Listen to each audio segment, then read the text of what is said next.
Tarun Vijay, I want your thoughts on Jairam Ramesh being moved out of environment to rural development. He says he's happy with this move.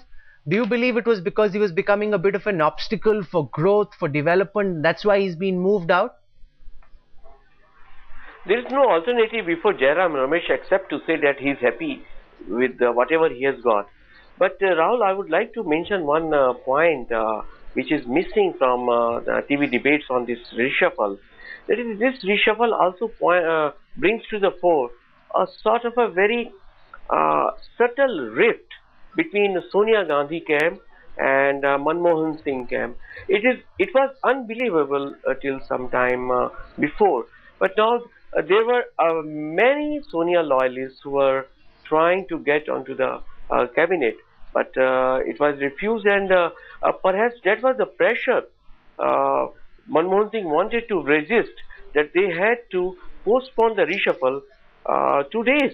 So this is also one issue that will bring some very interesting results in the times to come. Secondly, Jairam Ramesh is supposed to be an NGO face of the government, but perhaps he was becoming too active, and he has been kicked up.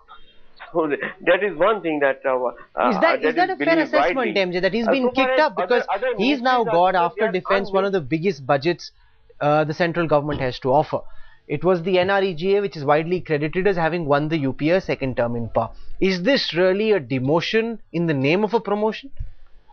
Well, in a sense that, Jairam Ramesh had successfully made himself so visible. I mean, had sort of upgraded his profile to such an extent that he could not be shifted like Moili from law into, well, in the caste system that prevails in the political world, into a less important ministry. And therefore the compensation that was worked out, I think if you wanted to put him into cabinet, you could have given him the same portfolio and put him in the cabinet. True, absolutely. I mean, why not? And he had been doing, by his own standards, a good job.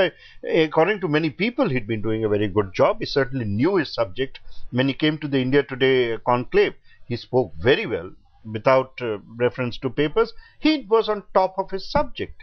But I think there was a feeling that he was not listening to the Prime Minister's hints. And the moment a minister reaches a position where he can be, well, above any advice, then Prime Ministers find it very difficult, because Prime Ministers, much as they would like to, cannot really behave like schoolmasters. They can, well, expel you or send you to a higher class. They can't change you from that class. So this is the real issue that is bedeviled. Also, I think, you mentioned the allies, Mukul Roy. The allies are learning from what they read in the newspapers.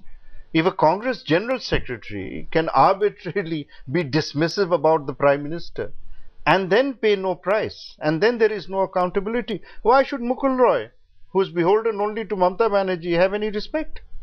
And he doesn't, even after that, nothing else happens. He's actually moved out. Nothing happens to Digvijay Singh. Why should anything happen to Mukul Roy? Absolutely. Never close a door that you can leave ajar. That's a very important pearl of wisdom MJ Akbar came up with, which the Prime Minister had been listening. We've heard from the experts, MJ Akbar, Manoj Joshi, Tarun Vijay. Thank you very much for joining us.